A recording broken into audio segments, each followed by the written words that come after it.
हर इंसान के जीवन में संगीत का अलग महत्व होता है। कई लोग अपना तनाव दूर करने के लिए तो कुछ खुद को रिफ्रेश करने के लिए संगीत का सहारा लेते हैं। लेकिन एक संगीतकार ऐसा भी था जिसकी आंखों ने दुनिया का कोई रंग नहीं देखा, लेकिन उसकी कलम और उसकी आवाज ने दुनिया को रंगों से भर दिया। संगीत ने जिसके जीवन के संघर्षों को दूर कर उसे संगीत में अमर बना दिया। मधुर धुनों का लंबा सिलसिला उनके नाम से जुड़ा है। उन्होंने फिल्मी दुनिया को सुरीले नगमों की सौगात उस दौर में दी जब फिल्मों में बढ़ती हिंसा ने संगीत के लिए गुंजाइशें कम कर दी थी। ऐसे ही दौर में एक ऐसी शख्सियत उभरी जिसने संगीतकार, गीतकार और गायक के रूप में हिंदी सिनेमा को बेशुमार सदाबहार गाने दिए। हम बात कर रहे हैं रविंद्र जैन की, जो जन्म से ही नेत्रहीन थे।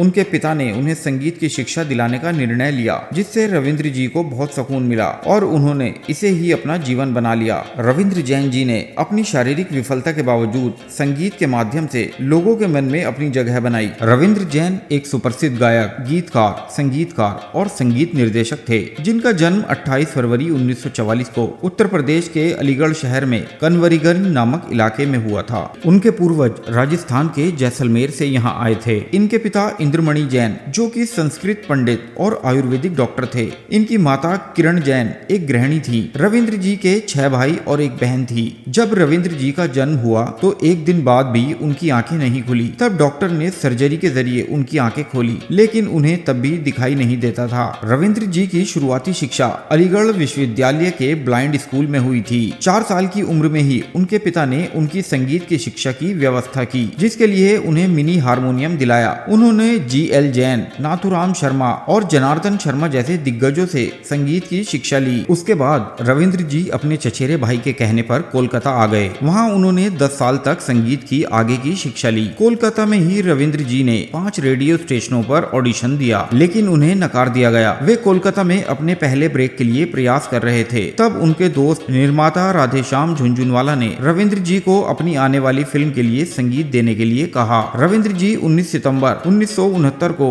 राधेश्याम जी के साथ मुंबई आ गए। उन्होंने 1972 में कांच और हीरा फिल्म से अपने फिल्मी जीवन की शुरुआत की, लेकिन यह फिल्म बॉक्स ऑफिस पर सफल नहीं हो पाई। 1973 में आई फिल्म सौदागर के लिए रविंद्र जी ने गाने लिखे और कंपोज भी किए, जिससे उन्हें पहचान मिली। 1987 में रामानंद सागर के निर्देशन में बने रामायण सीरियल ने इन्हें अमर बना दिया। रविंद्र जी ने लगभग 200 फिल्मों और रामायण, श्री कृष्णा, अलिफ लैला जैसे धारावाहिकों के लिए अपना संगीत दिया था। रविंद्र जैन जी ने कई हिट मूवीज और धारावाहिकों में अपने संगीत का जलवा बिखेरा। इस सूची में सौदागर, चोर मचाए शोर, चित चोर, अखियों के झरोके से, पति पत्नी और वो, राम तेरी गंगा मैली, हिना, विवाह, एक विवाह ऐसा भी जैसी फिल्में रहीं। वहीं इन्होंने रामायण, श्री कृष्णा, अलिफ लैला, जय हनुमान, साईं बाबा जैसे धारावाहिकों में अपनी आवाज भी दी थी। रविंद्र जी को दादा साहब फाल्के पुरस्कार, लता मंगेशकर पुरस्कार आदि मिले थे। उन्होंने उजालों का सिलसिला नाम से उर्दू शायरी लिखी, जिसके लिए उन्हें 1997 में उत्तर प्रदेश हिंदी उर्दू साहित्य समिति ने साहित्य पुरस्कार दिया। 2015 में उन्हें भारत के चौथे सबसे बड़े नागरिक सम्मान पद्मश्री से सम्मानित किया गया। उसी साल 9 अक्टूबर 2015 में शरीर के कई अंग खराब होने के कारण मुंबई में उनका निधन हो गया। इनके लिखे और गाए हुए गीत और भजन आज भी लोगों के दिलो दिमाग पर छाए हुए हैं। रविंद्र जी ने यह साबित कर दिया है कि अगर इंसान में टैलेंट और कुछ अच्छा कर गुजरने का जज्बा हो तो कोई भी परेशानी उसका कुछ नहीं बिगाड़ सकती। वह कई लोगों के लिए महान प्रेरणा है, क्योंकि उन्होंने अपने अंधेपन पर काबू पाकर संगीत की दुनिया में अपने लिए जगह बनाई। वे बेहद सम्मानित व्यक्ति हैं। वो ऐसे सिंगर थे जिन्होंने मन की आंखों से संगीत को जिया और समझा। इन्होंने कभी संगीत के लिए शब्द तो नहीं लिखे, लेकिन उसे अपनी आवाज और समझ से एक नया आयाम जरूर दिया।